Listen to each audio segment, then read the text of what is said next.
consegue, de facto, e contrariamente à luta institucional, desmantelar o capitalismo.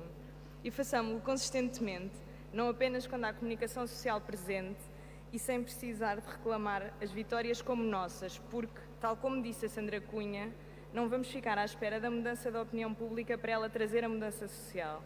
É a mudança social que muda a opinião pública. Quero também, por isso, saudar a participação das feministas no Bloco na mobilização para a greve do 8 de março. As camaradas do ensino superior que estiveram nos boicotes às passagens das universidades a fundações, as camaradas que estão nos locais a combater os despejos e a violência racista e policial, as ativistas que vão para as praças de todos manifestar-se contra as touradas e para as concentrações contra o furdo no Algarve.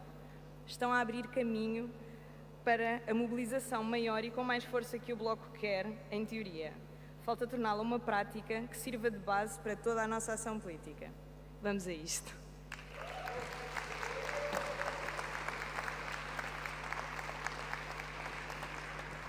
Ana Massas prepara o Fernando Oliveira. Camaradas, uma boa noite a todas e a todos. É com imenso prazer que me encontro nesta nossa 11ª Convenção do Bloco de Esquerda. Como é habitual, venho falar-vos de algo que me preocupa e pelo qual o Bloco tem ainda um longo caminho a percorrer, tendo de ser mais ativo, mais coordenado, mais dialogante e abrir novos caminhos. Estou-vos a falar da área laboral. Depois de tantos ataques aos direitos dos trabalhadores que resultaram na sua diminuição e perda, é necessário aumentar-se a contraofensiva, recuperando o que indevidamente e injustificadamente foi retirado. O Bloco tem vindo a apresentar propostas de alteração e, mesmo tendo com o presente Governo havido algumas alterações positivas, muito pela batalha do Bloco de Esquerda, como exemplo a subida do salário mínimo, estancou-se o empobrecimento, eliminação de cortes, reposição de feriados, entre outras, mas muito mais é preciso ser feito. Temos de assumir a luta e lançar um grande movimento pela defesa e reposição de salários dignos, diretos e indiretos, o emprego, os direitos sociais, a contratação coletiva e a revogação do Código de Trabalho. O resultado das políticas anteriores foi a fragilização da negociação coletiva, da diminuição das atualizações das convenções, a degradação do sistema de relações de trabalho e o ataque direto aos sindicatos. A contratação coletiva está de novo a reforçar-se, mas de um modo muito ténue, estando muito longe dos números de trabalhadores que atingiu em 2008 1.750.000 contra os 613.000 que atingiu nos finais de 2017. Por outro lado, a sua qualidade é muito inferior, pois por vezes regulam direitos abaixo dos do Código de Trabalho. Assim, é prioritário agir no sentido de corrigir um dos aspectos mais conservadores das reformas laborais e reforçar a negociação coletiva, nomeadamente quanto à reintrodução do princípio de tratamento mais favorável para o trabalhador, ao fim da caducidade das convenções coletivas de trabalho, permitindo a manutenção dos direitos dos trabalhadores até nova convenção. Há ainda 3 questões que afetam os trabalhadores em geral. São as cargas horárias de trabalho, o trabalho por turnos e o assédio moral. Portugal é o país da Europa onde mais horas se trabalha. Não há relação direta entre o maior número de horas de trabalho e ganhos em produtividade. Como comprovam diversos estudos, a redução do horário de trabalho sem diminuir a remuneração dos trabalhadores é um dos instrumentos mais eficazes para criar emprego e para uma maior e melhor produção. A redução do horário de trabalho para as 35 horas semanais para o privado, partilhando o trabalho por mais trabalhadores, valorizando o salário, a vida profissional, a pessoal e familiar e reduzindo a taxa de desemprego, é uma luta mais que justa que deve ser levada a cabo até à sua concretização. No trabalho por turnos, todos os estudos feitos são consensuais de que este trabalho implica um enorme desgaste físico e psicológico superior ao trabalho de horário fixo. Implica indisponibilidade do trabalhador para muitos aspectos da sua vida pessoal e familiar. Portanto, além de uma majoração no salário, é da mais elementar justiça que a idade de reforma destes trabalhadores seja reduzida em relação aos demais, no quadro atual, para os 60 anos. No campo do assédio moral, esta pressão tem componentes de extrema violência. À medida que coloca a vítima em situações vexatórias, provoca insegurança profissional pelo medo de perder o emprego, ser transferida para setores indesejados, perda de direitos, a perda da sua dignidade e, por vezes, faz a pessoa duvidar das suas reais capacidades. Houve alterações na lei sobre estas situações, mas ainda são insuficientes. O assédio moral é transversal ao sistema laboral. Estas ações são demonstrativas de um patronato caduco, sem educação e também sem noção do quanto estas formas de agir promovem o mal-estar e desmotivação, diminuindo fortemente a produtividade. Os empresários são burros e parece gostarem de o ser. O sindicalismo precisa ser renovado. Uma substituição geracional com atualização de conhecimentos, pois mantém uma visão de uma época industrial que não encontra eco num tempo e numa sociedade como a atual. É preciso um sindicalismo atualizado, dinâmico e reforçado. É necessário uma repartição da riqueza justa. Para tudo isto é preciso investir, criar empregos, com os direitos dos trabalhadores devidamente consagrados e uma proteção social que faça jus a esse nome. É necessário apoiar os desempregados, não só economicamente, mas também de todas as formas que os protejam da marginalização, da dependência, de modo a não pôr em causa as suas capacidades e a sua autonomia. Precisamos de criar uma estrutura interna mais forte, mais consciente, mais integrada nos movimentos sindicais, nas empresas, com maior relação com os trabalhadores e as trabalhadoras de todo o país, os desempregados e as desempregadas e também os que se encontram em regime de precariedade, que ajude a dar mais força a este povo que merece uma esperança concretizada. Viva o Bloco de Esquerda!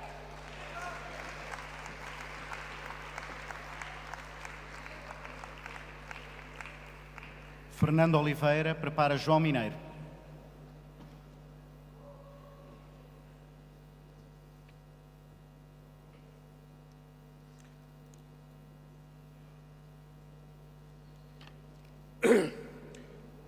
Sou da Maia e membro da moção C. O Bloco de Esquerda deve assumir uma postura ideológica de defesa do estabelecimento do poder de baixo para cima, ou seja, um tipo de poder em que uma parte dos aderentes defende abertamente sem peias, mas que uma grande parte diz defender, mas no seio dessa parte, de que são abertamente dirigistas, ou seja, que defendem que o poder que idealizam numa sociedade futuro seja construído de cima para baixo e de preferência com eles no topo da pirâmide, levando esse tipo de atuação à existência do culto da personalidade que tantos dissabores no século XX nos trouxe aos verdadeiros defensores do socialismo e por isso se preocupam em criar organizações dentro de organizações com o intuito de as dominarem e depois de criarem esse hábito nas organizações políticas onde se inserem, irão certamente aplicá-lo na sociedade em geral se lhe dermos a oportunidade de o fazerem. Por isso, defendemos que o Bloco deve ter muita discussão sobre tudo e, sobretudo, sobre a sociedade socialista do futuro, para evitar os crassos erros do século XX, pois não podemos aceitar que o capitalismo tenha concentrado 99% da riqueza global em apenas 1% da população mundial, isto de acordo com o estudo da ONG britânica Oxfam, baseado nos dados do Crédito Suíço de 2015. O Bloco deveria tornar-se um partido de quadros militantes, onde a decisão de tornar-se um quadro político deveria pertencer a cada um dos aderentes do Bloco, ou seja, ao próprio. Mas depois de tomada essa decisão, o Bloco deveria fornecer-lhe a necessária formação política e, para isso, os outros quadros mais bem formados ou com experiência de vida deveriam estar disponíveis no máximo das suas possibilidades para fornecer essa formação em todas as áreas de intervenção política ou da intervenção política necessária. A necessidade que os defensores do status quo e, por conseguinte, do capitalismo, em terem partidos de massas, sobretudo de massas desinformadas e manipuláveis, ou no mínimo pouco informadas, por não participarem regularmente em discussões sobre os problemas da sociedade em geral, não deveria ser seguido por partidos que desejam o socialismo, pois a preocupação principal dos partidos que desejam o socialismo deveria ser de promoverem a criação de organizações populares de base, onde haja muita discussão e, sobretudo, muita liberdade de discussão para que a maioria do povo pudesse e possa ter a participação ativa e permanente e que não se ficasse por uma participação diminuta e residual das bases dos partidos de massas. A direita política em Portugal, e mesmo o PS, tem apoiado a concentração das autarquias ao nível das freguesias, podendo também vir a fazê-lo ao nível dos municípios, levando a que tenhamos hoje freguesias com mais de 10, 15 mil ou mesmo 20 mil habitantes e eleitores, quando os salões dessas freguesias, juntas de freguesia, não permitem a presença simultânea de mais de 1 ou 2% dessa população. E mesmo nas freguesias rurais, só uma pequena parte da população votante pode participar nas assembleias de freguesia. Um minuto, camarada. Mas apenas ouvindo e não sendo ouvidos. E assim o Bloco deveria empenhar-se na criação de um novo tipo de comissões de moradores por bairros e zonas habitacionais para que passasse a haver uma democracia participativa de delegados e comissões de moradores com bairros habitacionais devidamente delimitados. O Bloco também deve promover a criação de um novo tipo de sindicalismo, com sindicatos formados por delegados sindicais saídos das comissões de trabalhadores, para que haja apenas um sindicalismo vertical ou por indústria ou atividade, e contribuindo dessa forma para acabar com os sindicatos de cariz partidário ou fortemente dominados ou controlados por alguns partidos, mas também acabar com os sindicatos classistas das classes profissionais. A representação das CTs na formação desse novo sindicalismo deve ser proporcional em relação ao número de trabalhadores representados. O Bloco deve tornar-se Tens de terminar, camarada. Acabou o tempo. Ok, muito bem. Eu já agora queria aproveitar para dizer que na lista C à mesa houve um engano no meu nome.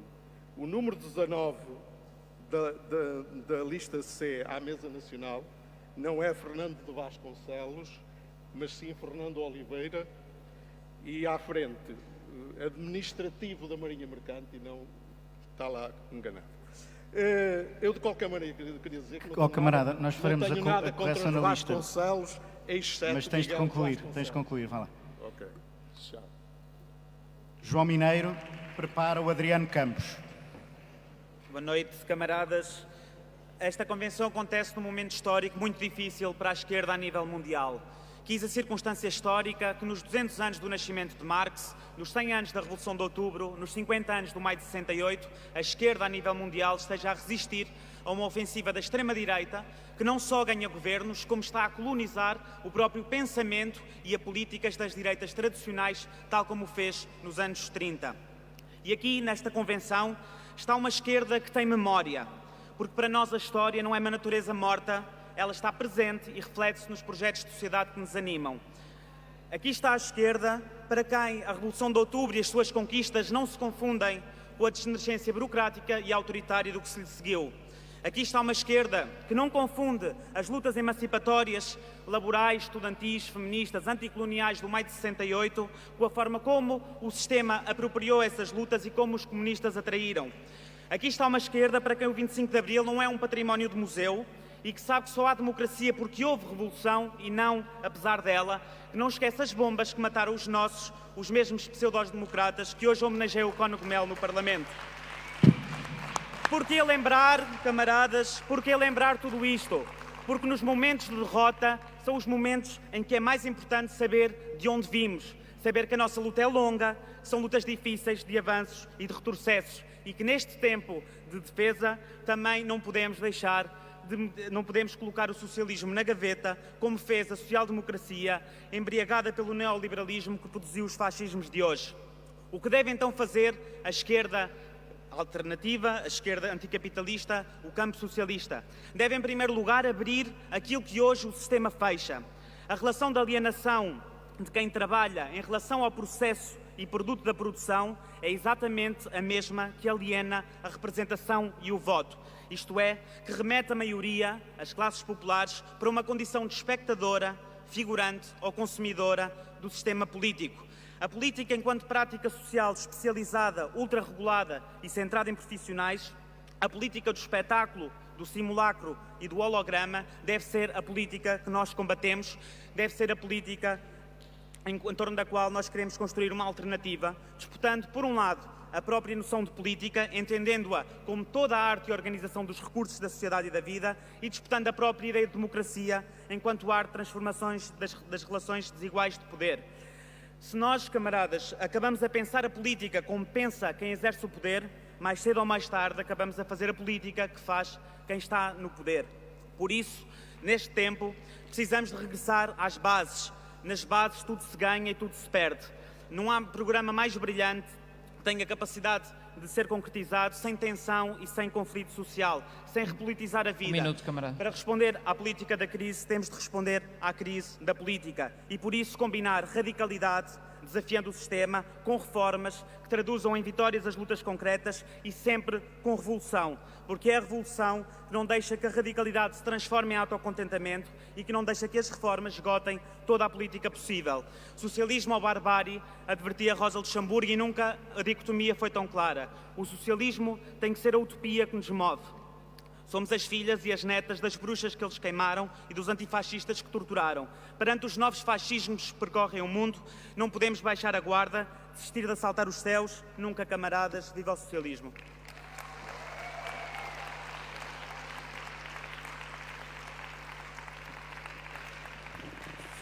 Fala Adriano Campos e prepara Joana Oliveira. Camaradas, desde o início da atual legislatura, há uma tensão evidente entre aquilo que é uma esperança sincera por parte da população em que o Bloco possa batalhar junto do Governo para um avanço de direitos e a necessidade dessas conquistas ganharem corpo a partir de lutas e mobilizações concretas. Mas o resultado dessa soma não é negativo. A sinalização do ano de 2016 como o marco inaugural do refluxo social, para além de pouco respeitosa com os protagonistas da resistência antitroika, erra o alvo. Pelo contrário, nos últimos anos registaram-se lutas e experiências importantes. No campo laboral, com os trabalhadores e as trabalhadoras da PT, da EFASEC, da EMF, das empresas de trabalho temporário. No setor do Estado, na luta dos trabalhadores da saúde. Ou na campanha exemplar que fizemos, com tantos outros e tantas outras, pelo direito a morrer com dignidade. Depois, há quem tenha aproveitado as oportunidades. A campanha dos precários do Estado, criada a partir de uma brecha aberta pelo Bloco na atual relação de forças, permitiu que tantos precários, pela primeira vez, tenham experienciado lutas concretas e aprendizagens coletivas, ensaiando formas de organização futura. A mobilização pelo fecho da Central de Almaraz e o movimento Parar o Furo teriam hoje mais sucesso se enfrentassem um governo das direitas indiferente às pressões? Quantos exemplos mais para percebermos que a questão será mais de vontade, de organização, do que de humor político? A luta de classes não acabou com este governo e as oportunidades apresentam-se. Nunca como hoje foi tão necessária uma campanha pelo direito à habitação nas principais cidades. A especulação imobiliária e a falta de respostas sociais no direito à habitação estão a criar um caldeirão de indignação e possibilidades de mobilização. Basta começar. Na luta antiproibicionista, a legalização da cannabis para uso terapêutico deixa à vista um leque alargado de aliados. É necessário recuperar a marcha global da marihuana, transformando-a em processos assembleários e participativos ao longo do ano, alargando o número de cidades e envolvendo e dando força à proposta legislativa. No ensino superior, temos uma tarefa simples: acabar com a pouca vergonha das praxes. E em tantas outras lutas, onde este impulso exige também escolhas claras para quem não desiste da sua consigna fundadora: correr por dentro, correr por fora. Foi a experiência legislativa que permitiu ao Bloco lançar na sociedade uma reivindicação pelo direito das cuidadoras informais, assim como foi o reforço da mobilização militante que fez com que alguns setores vejam hoje no Bloco a sua forma de organização. Tens mais um minuto. Como acontece com os pedreiros de Penafiel ou com quem luta hoje contra o assédio em espaço público. O Bloco precisa olhar para estes exemplos fazendo as suas escolhas. Campanhas sectoriais mobilizadoras, comparência militante onde somos chamados e chamadas, solidariedade contra o medo. Seja na luta internacionalista, Brasil, fascismo nunca mais, seja nas autarquias, seja nas lutas sociais, Bloco de Esquerda presente. Obrigada. Fala Joana Oliveira, prepara Francisco Manuel Colasso. Boa noite, camaradas. Antes de começar, queremos deixar uma palavra à família de um camarada que nos deixou este ano, o António Leiria de Alfândega da Fé. Uma pessoa ímpar, um lutador, que não deixou de estar presente mesmo com todas as limitações que a doença lhe causava e que foi um dos responsáveis pela criação do Bloco de Esquerda no distrito de Bragança. É com muita honra que falo nesta tribuna em nome dos delegados eleitos no distrito de Bragança. Por esta grande convenção, afirmamos que as horas de viagem compensam, pois, ao contrário do deputado José Silvano, ainda não temos o dom da ubiquidade.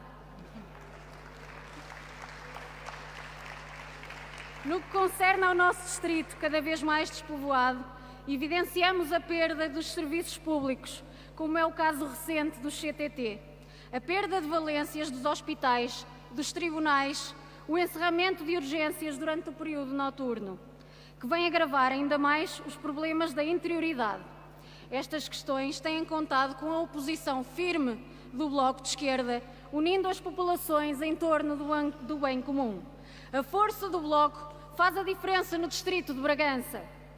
Temos que salientar que os movimentos sociais que despontaram no distrito são essenciais e contribuem para uma mudança de mentalidades. De recordar que este ano, pela primeira vez, houve uma marcha pelo orgulho LGBT, em que a mobilização foi extraordinária. Bem nos lembramos das frases proferidas por um deputado do PSD na Assembleia Municipal, a quando da apresentação de um voto de congratulação do Bloco de Esquerda pela realização da marcha. Ele dizia que estas marchas atentam contra os valores de Abril. Camaradas, claramente o 25 de Abril de 73 dele é diferente do nosso 25 de Abril de 74. O Bloco de Esquerda está presente e tem que estar no apoio a estes movimentos sociais. Há muito para fazer, são necessárias políticas centrais que equilibrem a balança entre o interior e o litoral do país. Uma verdadeira aposta na ferrovia, transportes públicos de qualidade, reforço dos serviços públicos e um caminho alternativo a esta descentralização APS. É importante criar órgãos intermédios descentralizados, autónomos e eleitos democraticamente, ou seja, regionalização. Esta palavra deve voltar ao léxico para que PS e PSD não voltem a cozinhar outras medidas de descentralizar do poder central para centralizar nos presidentes de Câmara. O Bloco tem crescido a olhos vistos no distrito. Basta ver os resultados autárquicos, em que passamos de 1 para 3 eleitos em assembleias municipais e de 1 para 5 eleitos em assembleias de freguesia. Este crescimento tem que continuar para virarmos a página e acabarmos com a inércia no nosso distrito. Por fim, convido-vos a comparecer no Encontro do Interior, que irá decorrer em Vila Real no dia 8 de dezembro. Para lá do Marão, exortamos a vossa presença e contamos com o vosso apoio. Viva Bragança, agora a esquerda! Obrigada. Francisco Colasso prepara Bruno Maia.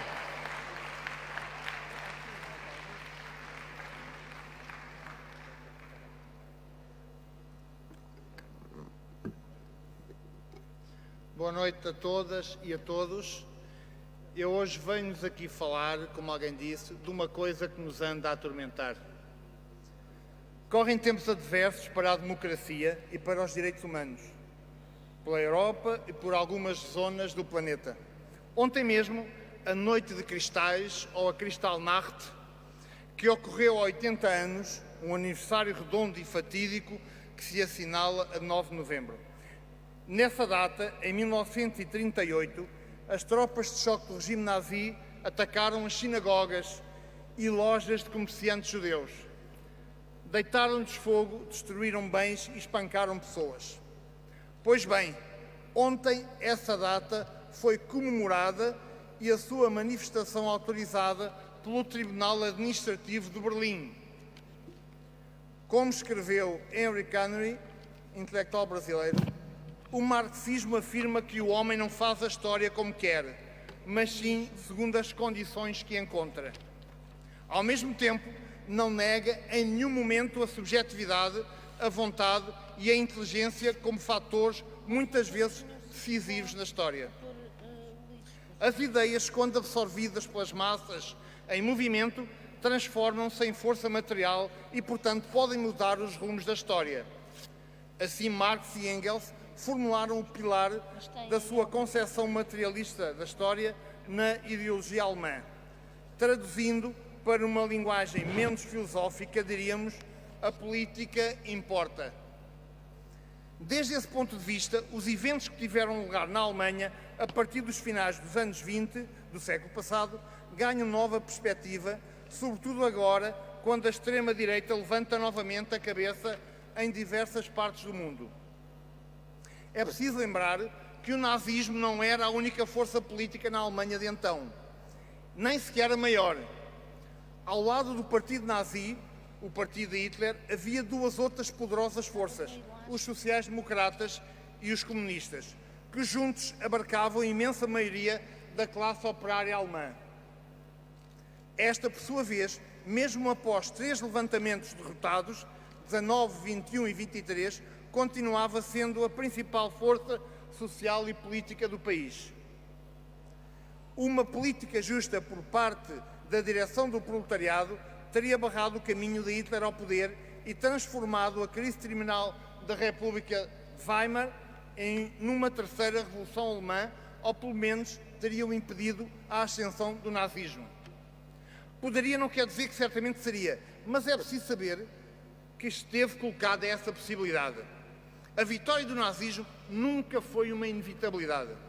Ela ocorreu por uma complexa combinação de fatores em que um dos principais e mais importantes foi a política adotada pelo Partido Comunista Stalinizado, que considerava a social-democracia como a principal inimiga da classe trabalhadora e por isso se recusava terminantemente a realizar com ela qualquer frente única para barrar a ascensão do nazismo e de Hitler. Não seria um exagero dizer que a história não conhece até hoje maior exemplo de estupidez e cegueira política. No momento em que pela Europa a narrativa neoliberal e a extrema-direita machista, sexista, racista, xenófoba, violenta, autoritária, nacionalista, já governa grande parte dos países da Europa e já de características protofascistas, importa lembrar as lições do passado. São momentos de unidade os que o futuro nos impelirá a fazer, de fraternidade, solidariedade, intervenção ativa na defesa da democracia. A frente única da esquerda é a única possibilidade que temos de enfrentar o ascenso do fascismo e da extrema-direita. Torna-se urgente a esquerda unir-se em todo o lado e fazemos dessa unidade a única força e razão para enfrentarmos a extrema-direita e derrotarmos o fascismo na Europa e em outras partes do mundo. Acabou o tempo, camarada. Muito obrigado. Obrigada. Fala Bruno Maia. Prepara Cristina Semblano.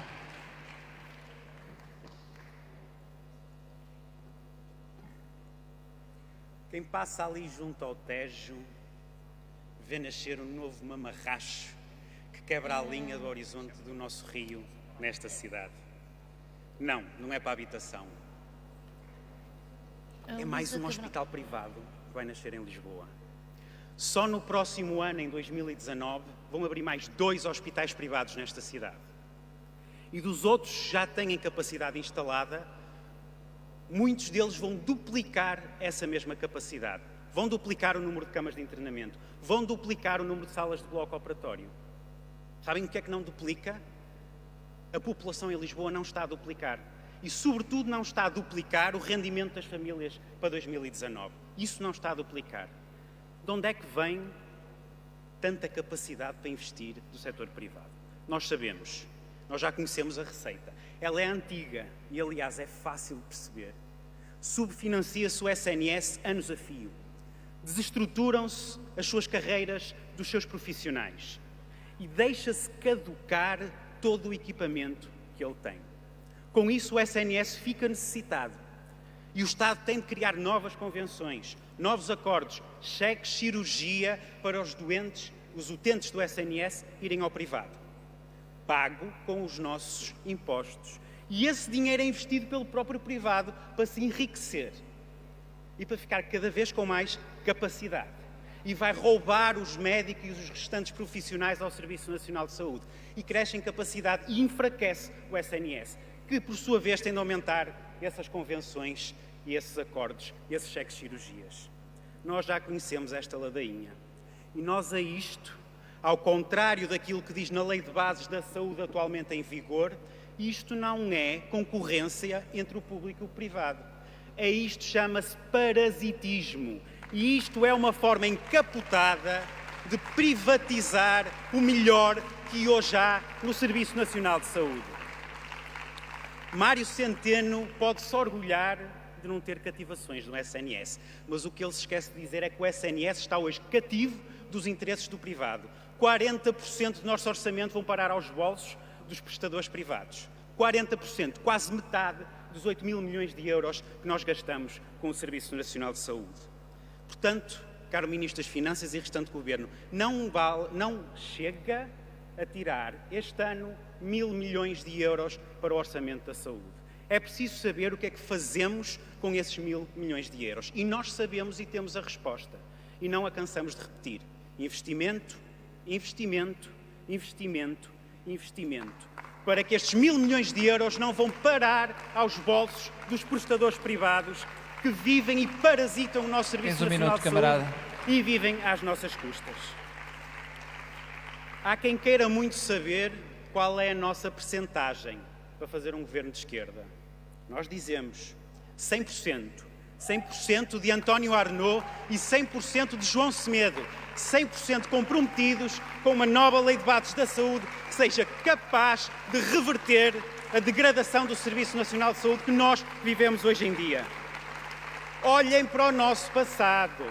100% de comprometimento com todas as lutas e com os compromissos que nós fizemos nos últimos anos. 100% é a única percentagem que nós aceitamos. Não contem connosco para exercícios de cinismo e de abolicionismo perante a barbárie.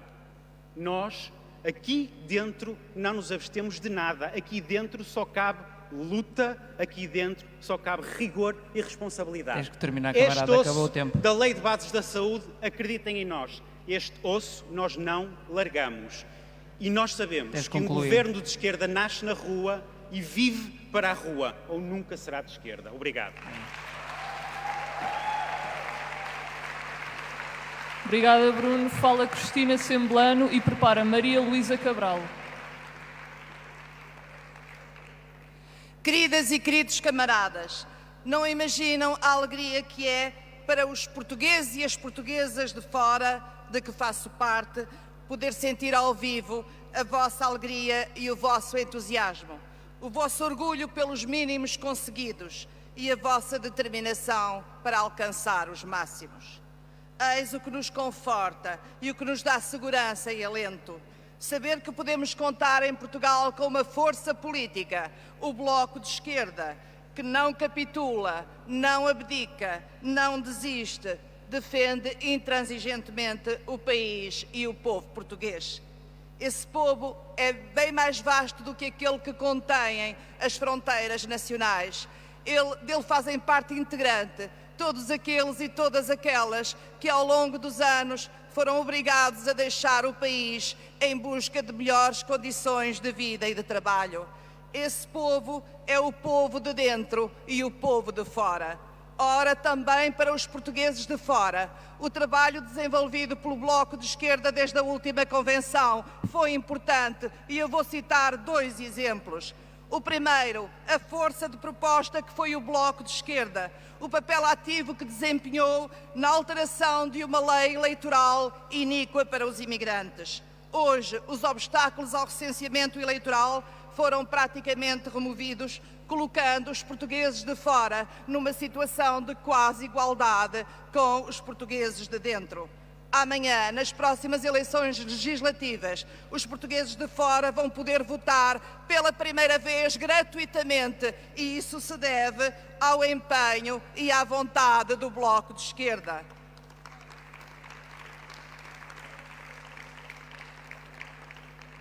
O segundo exemplo do trabalho do Bloco na vertente da imigração foi o apoio que ele deu à luta das trabalhadoras e dos trabalhadores da Caixa Geral de Depósitos em França. Uma luta cerrada, uma greve histórica de 2 meses e meio, que levou à renegociação pelo governo português do acordo de reestruturação que havia assinado com Bruxelas e que previa a alienação da sucursal de França da Caixa Geral de Depósitos. Ora bem, o Bloco, através da deputada Mariana Mortágua e do deputado Moisés Ferreira, foi das Assembleias Gerais dos Trabalhadores, apoiou a luta destes contra a privatização da banca pública em França e pela manutenção do serviço público da banca àquela que é a maior comunidade portuguesa da Europa e uma das maiores comunidades portuguesas do mundo. Hoje é com imenso carinho, reconhecimento e gratidão que os trabalhadores e as trabalhadoras da Caixa Geral de Depósitos em França falam da Mariana e do Moisés, da sua atitude solidária, a contrastar com uma atitude que cheira a Bolor, que cheira a Bafio, que cheira a Salazar, que foi a atitude do deputado eleito pela imigração, Paulo Pisco, que na audição de uma delegação de trabalhadores pela Comissão de Orçamento, Finanças e Modernização Administrativa, atacou vergonhosamente os trabalhadores pela luta que travavam em defesa da banca pública. Camaradas, nas últimas convenções temos mostrado o nosso descontentamento por aquilo que sentimos ser o ostracismo a que parecíamos votados pelo Bloco de Esquerda, nós, os portugueses de fora. Lembro-me que eu própria, da intervenção que fiz em nome da imigração, na penúltima convenção do Bloco de Esquerda, falei nessa capacidade, nessa enorme capacidade do Bloco de Esquerda de ser ao mesmo tempo, de ser tudo, de sendo português, ser capaz ao mesmo tempo de ser grego e irlandês, italiano e espanhol, já vou terminar, turco, curdo e palestiniano, mas que lhe faltava adquirir essa outra dimensão, a saber, a dimensão de saber ser imigrante. Pois hoje, camaradas, eu digo-vos, o Bloco de Esquerda adquiriu o Bloco de Esquerda adquiriu essa dimensão. Hoje o Bloco de Esquerda sabe ser português de fora, hoje o Bloco de Esquerda sabe também ser imigrante. Obrigada. Fala Maria Luísa Cabral e prepara Luís Salgado.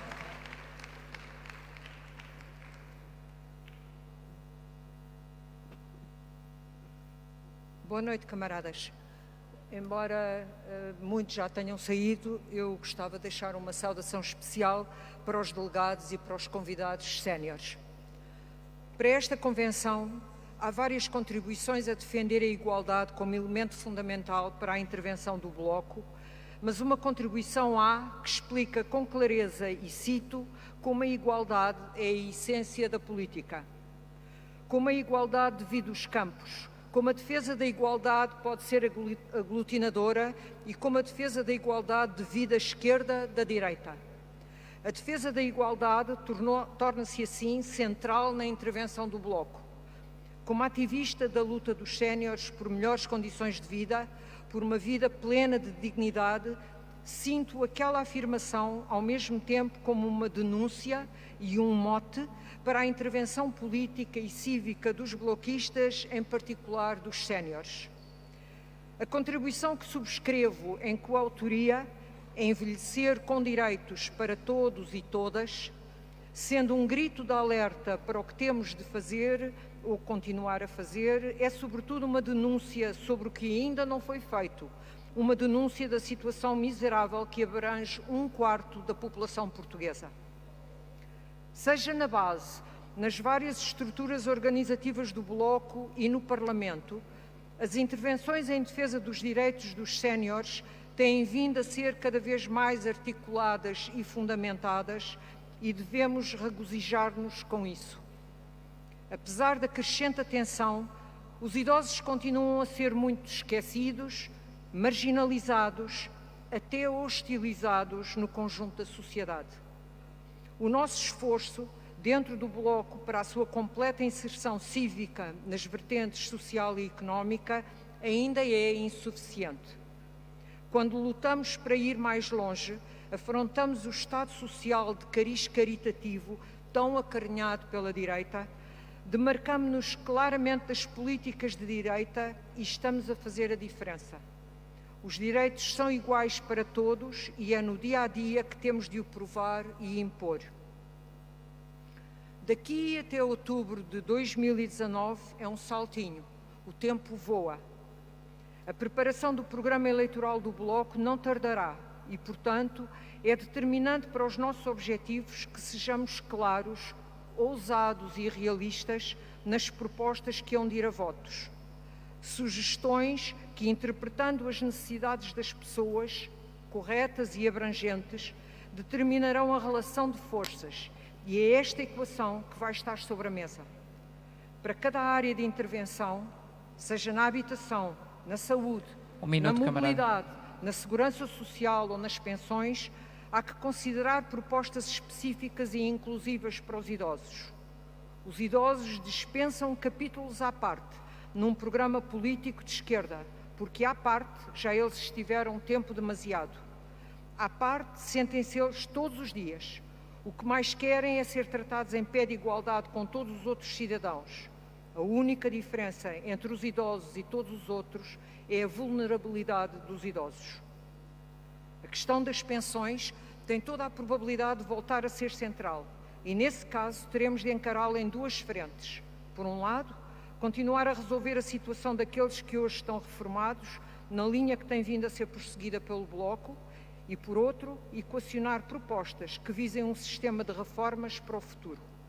Uma ação de maior pendor tático que temos agora de complementar com uma intervenção estratégica. Terminou Umas o tempo, e outras camarada. propostas sempre equacionadas na defesa intransigente dos direitos dos Queres reformados, a começar pelo facto comezinho e indiscutível que é a garantia da dignidade. Camarada, Por tens um de concluir. verdadeiro Estado social no qual ninguém fica atrás. Obrigada. Obrigada, camarada. Fala Luís Salgado e prepara Vítor Tujeira.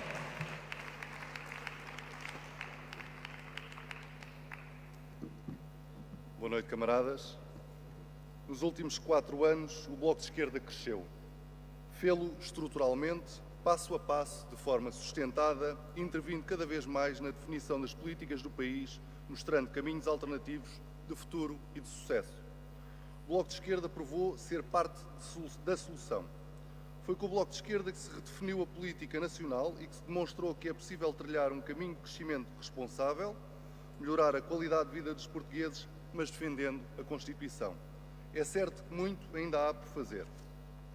Ao nível laboral, temos que repensar o modelo atual, assumindo que os trabalhadores são parte integrante e determinante para o sucesso das empresas e para o sucesso de qualquer modelo económico que se queira alicerçado no Estado Social e no bem-estar coletivo.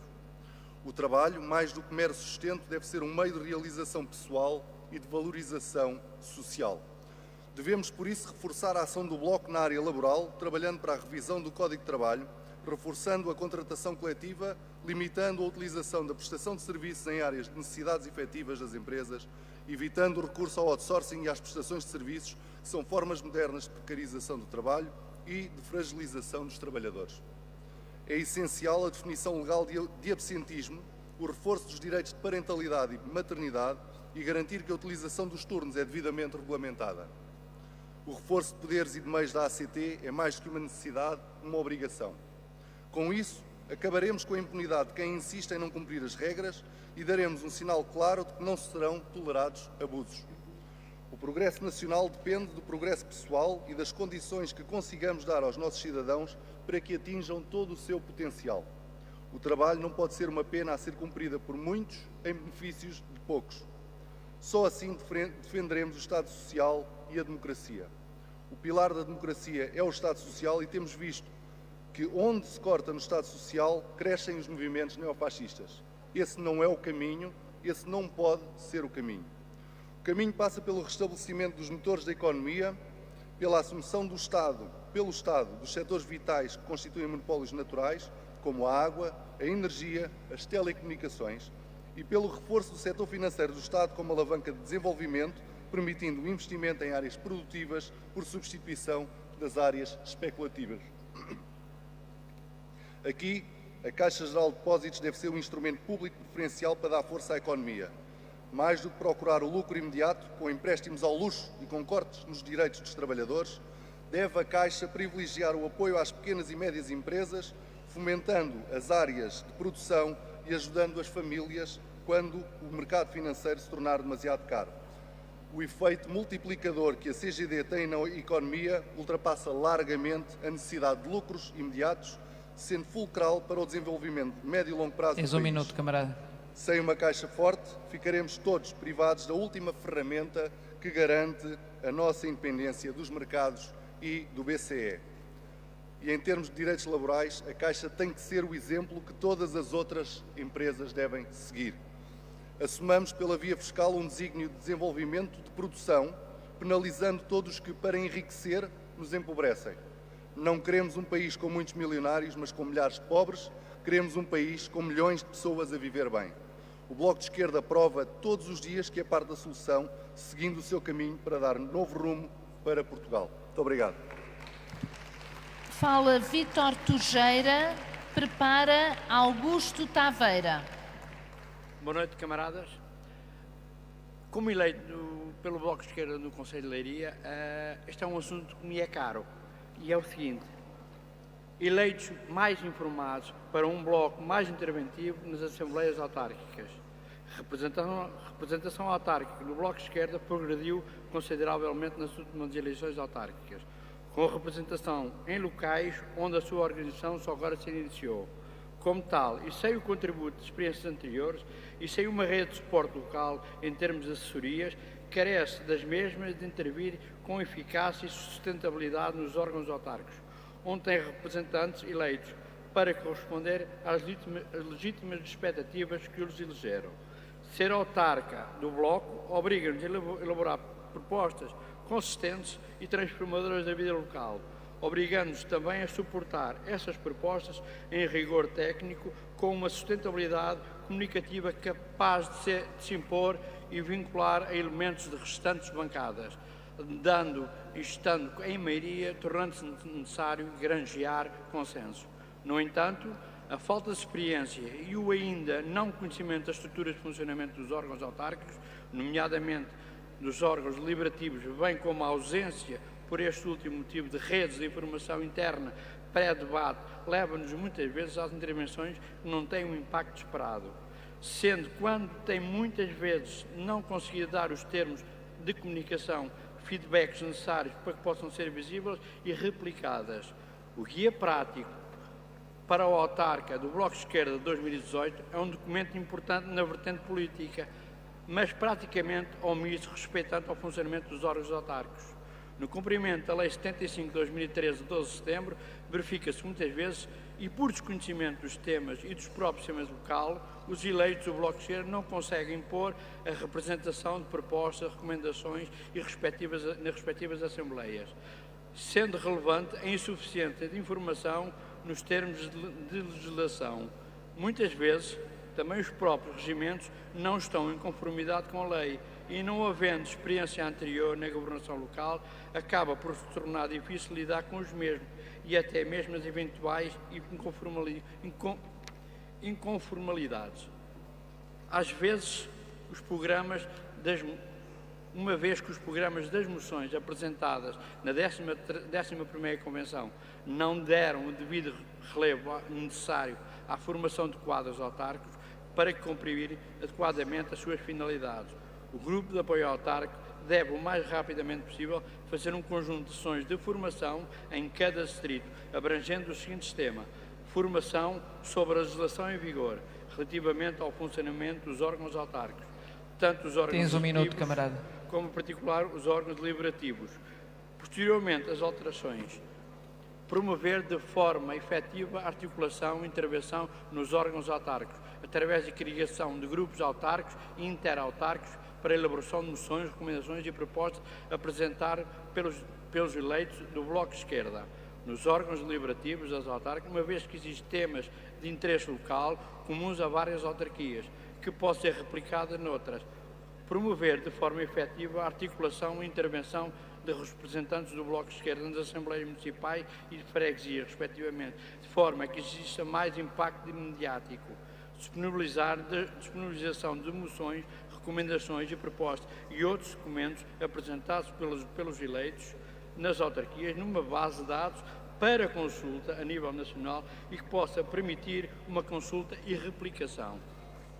De forma Terminou diferente... o teu tempo, camarada, tens concluído, por favor. Sim, São Paulo. De forma diferente, a Assembleia da República, os documentos apresentados das Assembleias Municipais e Freguesias não têm a mesma formalidade e exigência elaboração. No entanto, o contexto autárquico não deixa de ter algumas formalidades na elaboração. É o caso das moções, recomendações, propostas, minutos de requerimento, declaração de votos, etc. Formação nas formas de contestar a apresentação Camarada, dos acabou o orçamentos teu tempo. e o seu Tens de cumprimento concluir mesmo. não são suficientemente Temos muitas transparentes. intervenções a fazer. Obrigada. A palavra a Augusto Taveira. Prepara Alexandre Fernandes. Tinha aqui boa tarde, camaradas, mas já é boa noite, camaradas. Autodenominando-se todos militantes ativos do Bloco e alguns que foram desacreditando, os camaradas da plataforma Mais Algarve Mais Bloco dizem-se ecossocialistas e maioritariamente apoiantes da moção A. Porém, acusam esta de achismo, o acho que, em vez do estudo dos assuntos. Nada a opor. O jeito que dava aos autarcas algarvios se os camaradas da plataforma, obviamente mais os ditos ativos do que os desacreditando, pegassem nos assuntos em discussão e os estudassem, um pouquinho que fosse. A crítica ao achismo começou em 2014, a quando da tentativa de encerramento por parte do governo PSD-CDS da escola EB1 da Praia de Faro. Respondi ao apelo do Sindicato dos Professores da Zona Sul para uma concentração junto à escola. Fui criticado por isso. Em vez de irmos a tudo o que mexe, devíamos era estudar os assuntos, diziam. Na verdade, os camaradas tinham razão. A mesma razão que tinha o governo PSD-CDS em obediência à Troika. Nuno Crato só estava a pôr em prática uma das decisões da ministra Milu, que consistia em fechar todas as escolas do primeiro ciclo que tivessem menos de 21 alunos. A EB1 da Ilha de Faro tinha só 18. O estudo do assunto resumia-se, pois, à constatação de uma desigualdade. 18 é menor do que 21. Contra a vontade do governo PSD-CDS e dos camaradas bloquistas estudiosos dos assuntos, a escola não fechou porque, na altura, houve quem achasse que se devia lutar e não vergar aos ditames da Troika. Quem não concorda com os camaradas da plataforma sobre a preservação do ambiente e a descarbonização do planeta? Mas será que as posições pessoais de alguns, e sublinho só alguns deles, sobre o uso do glifosato e sobre a exploração do petróleo em Portugal terão realmente mudado ou é só para convenção ver? Sobre a demolição das casas na Praia de Faro e nas Ilhas Barreira, a opinião dos camaradas da plataforma é de que o mar faça o que tem a fazer, pois o dinheiro público não deve servir para proteger das marés vivas aqueles núcleos históricos. A pensar assim, havia agora um ex-país que era a ex-Holanda dos diques. Pois nós achamos que, tal como devemos resistir às portagens das PPPs nas ex-Tecudes, também devemos estar contra a ação da retroescavadora justiceira nas Ilhas Barreira. Os principais responsáveis da plataforma dizem que o Bloco está fraco. Eu digo que o preguiçoso se levantou para deitar fogo ao monte. Então não foram eles que até agora estiveram no secretariado da coordenadora distrital do Algarve? Não são eles que dominam a Conselhia de Faro? As atas das reuniões da CCC de Faro davam bem para um romance intitulado Quartas-feiras e Outros Dias, capaz de deixar ruído de inveja a sinistra criatura autora do das Quintas-feiras. A quando das autárquicas, foram estes mesmos camaradas que tudo fizeram para que o Bloco não concorresse em Faro com listas próprias. Falhada a expectativa de coligação com o PS, quiseram que o Bloco concorresse numa lista de independentes, mas o núcleo de Faro rejeitou a menorização do Bloco, remetendo-o à condição subalterna de muleta de terceiros. Alguns dos promotores da plataforma Algarvia tudo fizeram para tirar Faro do mapa. Declararam o seu não apoio e insultaram a candidatura do BE em Faro. Mais pela conjuntura difícil do que pelo peso dos opositores bloquistas, também em Faro, os resultados ficaram abaixo das expectativas. Podem ter ficado contentes com os fracos resultados, mas não podem julgar-se isentos de responsabilidades. Para terminar, questiono se a plataforma ecossocialista é suficientemente eco e suficientemente socialista. E lembro que há pouco mais de um ano, na capital do Algarve, alguns elementos farenses da plataforma Mais Algarve Mais Bloco tudo fizeram para que fosse menos Faro, menos Bloco. Viva um Bloco que se quer de esquerda. Obrigada. A palavra a Alexandre Fernandes. Prepara Bruno Martins. Boa noite, camaradas.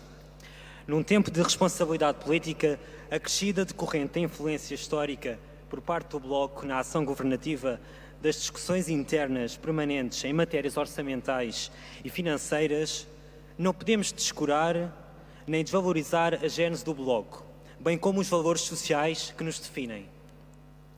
É por isso que nesta intervenção, e com o 20º aniversário do Bloco a aproximar-se, quero aqui expressar o meu agradecimento e prestar solidariedade a todos os mais velhos. Sendo um jovem do Bloco de Esquerda, isto é o mínimo que posso fazer. Dirijo-me particularmente a estas pessoas porque são os mais velhos que nos deixam o legado de continuar a lutar por um país mais justo e igualitário. Muitos continuam connosco, transmitindo-nos a sabedoria, a aprendizagem, como também a adrenalina e a combatividade, características da luta. No fundo, o sangue que nos corre nas veias quando estamos a bater-nos por aquilo em que acreditamos. Urge valorizar as pessoas que nos deixaram e deixam tantos ensinamentos, porque é que os mais velhos, que os mais jovens também aprendem. Daí a importância da solidariedade intergeracional. Em nome de muitos jovens, estou aqui para agradecer a quem lutou pelos valores da liberdade, pela democracia, pela pluralidade. A nossa luta diária pelos aderentes, simpatizantes, concelhias, distritais, núcleos, toda a forma de organização do Bloco deve também servir para agradecer a quem contribuiu para a edificação do Estado Social, a quem trabalhou uma vida inteira para implementar e construir o Serviço Nacional de Saúde, a escola pública, a segurança social, entre tantos outros serviços pelos quais o Bloco de Esquerda luta e lutará diariamente para melhorar, fazendo cumprir as verdadeiras funções de um Estado de Direito. É, pois, fundamental que os jovens percebam que não somos mais importantes que os mais velhos. A hierarquização das gerações é um erro que nos tolda o olhar, no qual não nos podemos rever, contrariamente ao que podemos assistir por parte de uma direita ressabiada, que implementou e quer continuar a implementar políticas que promovem uma guerra de gerações, tais como o corte nas pensões, a degradação progressiva do Serviço Nacional de Saúde, bem como o desprezo que a direita demonstra pela quantidade de idosos que trabalharam uma vida inteira e não se sentem devidamente recompensados e reconhecidos. Pelo contrário, sentem-se deprimidos e que já não têm nada para dar. É papel dos jovens promover a solidariedade intergeracional para que não haja um conflito entre gerações. Devemos continuar a defender as pensões com a mesma força que nos batemos contra o desemprego jovem. Continuarmos a defender uma velhice digna, como também defendemos o fim da precarização dos licenciados. Defender quem trabalhou, como defender quem ainda trabalha ou estuda. Defender pensões dignas para todos, como também defender a propina zero. Só assim vamos conseguir crescer e enraizarmos numa sociedade em que o individualismo e a competição ainda predominam. Relativamente ao ensino superior, e para terminar, o Bloco também continua na luta. Propina, regime fundacional e praxe académica são 3 entraves à democratização do ensino superior, mas acima de tudo são entraves à luta por um ensino democrático e igualitário. A importância e a mobilização do movimento estudantil é mais urgente que nunca, pelo fim da propina, pelo fim do regime fundacional, termino já, pelo fim da vergonha que são as praxes académicas. Enquanto predominar a hierarquia, a autoridade teatral, a exclusão e a falta de democracia nas faculdades, não vamos conseguir alcançar os objetivos de um ensino para todos e para todas, sem qualquer tipo de exclusão ou desigualdade. E esta convenção é a prova de que estamos vivos... Termina o teu tempo, tens de concluir. Termino já, é a última frase. É prova de que estamos vivos e unidos pela esquerda que o país e o mundo precisam. Obrigado. Fala Bruno Martins, prepara Luís Gomes.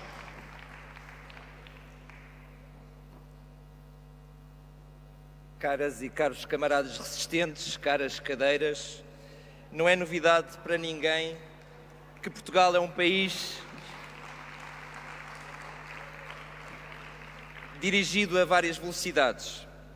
Muitas são as fraturas sociais e culturais por todo o país, mas quando falamos de políticas sociais e económicas, de oferta de serviços públicos, de ordenamento do território, a fratura colossal entre litoral e interior é aberrante e inadmissível.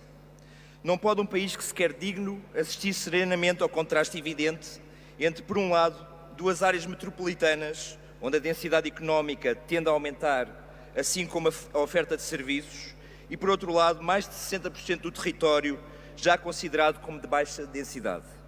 Não podemos aceitar esta fratura determinada pelo despovoamento, pela perda de capacidade económica, pela falta de acesso a serviços públicos, pelas elevadas taxas de desemprego e pela imigração.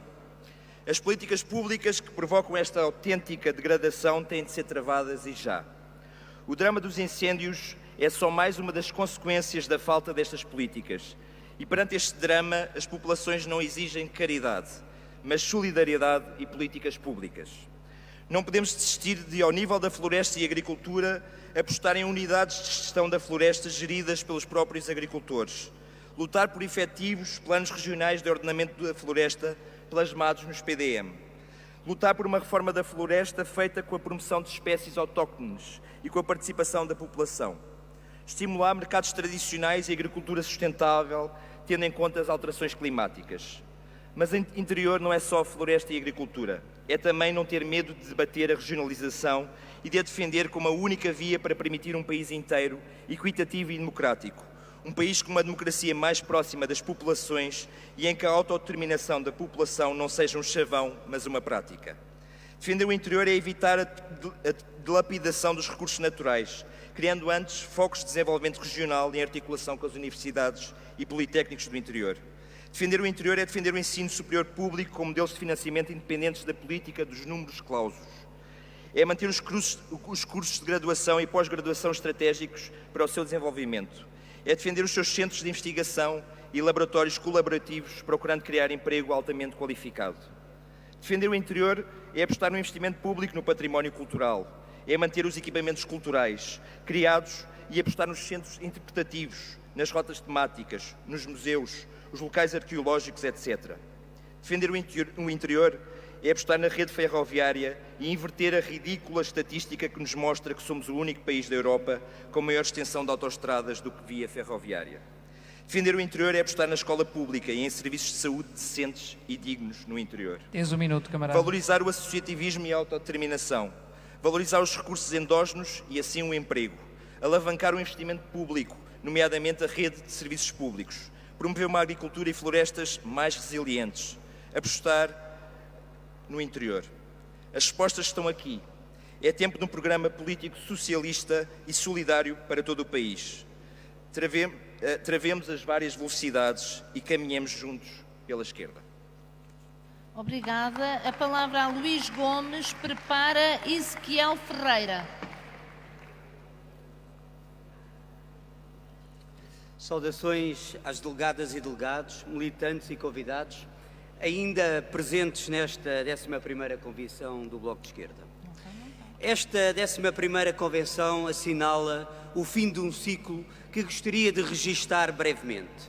Desde a 9ª Convenção, muito disputada e difícil, mas clarificadora quanto à capacidade e força do Bloco para enfrentar as suas próprias dificuldades. Difícil, mas firme na sua democracia interna. Difícil, mas capital na defesa da pluralidade e respeito pelas diferenças internas. A resposta foi forte e, no processo eleitoral que terminou a 4 de outubro de 2015, resultou o melhor resultado de sempre nas legislativas e na eleição de 19 deputados.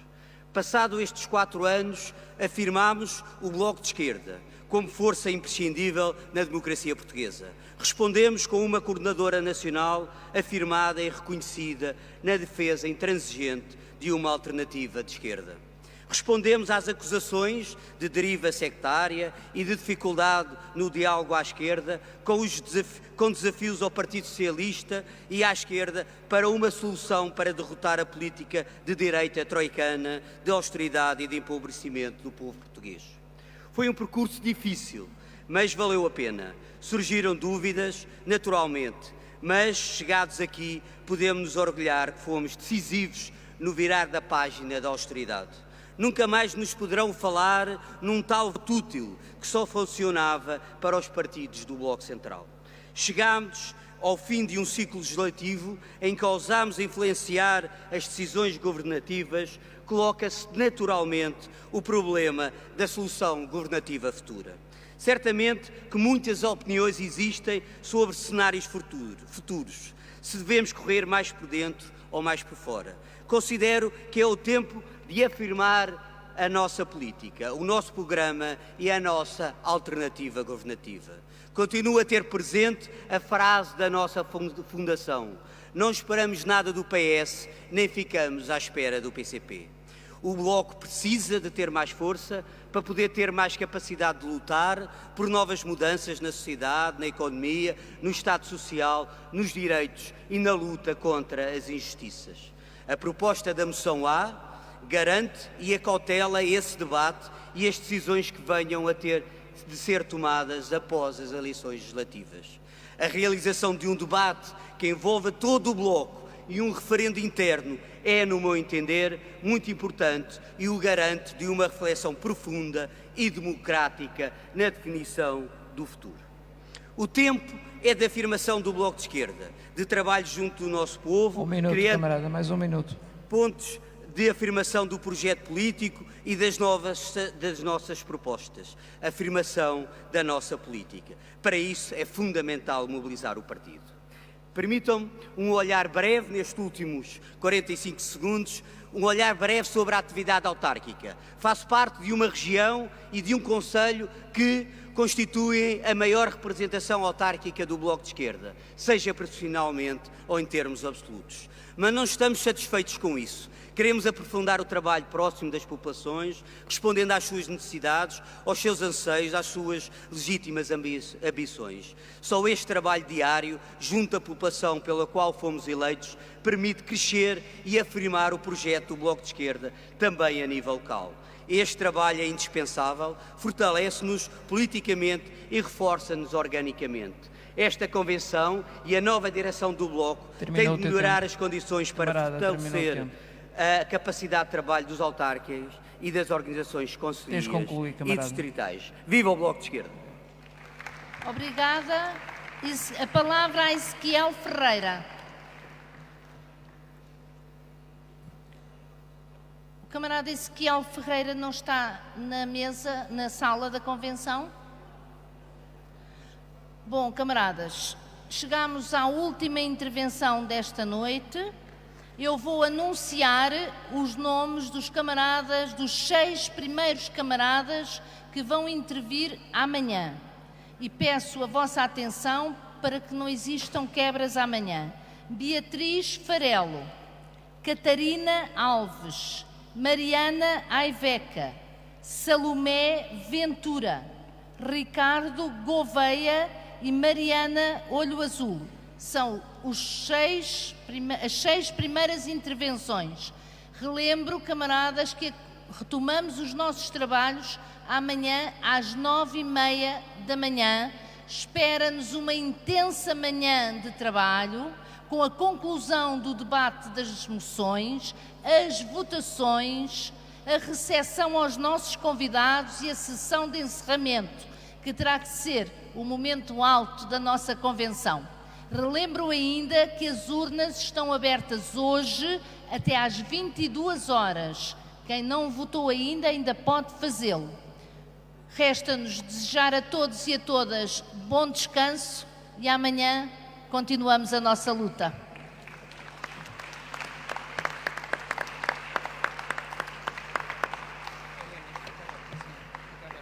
Ele já vem a fechar.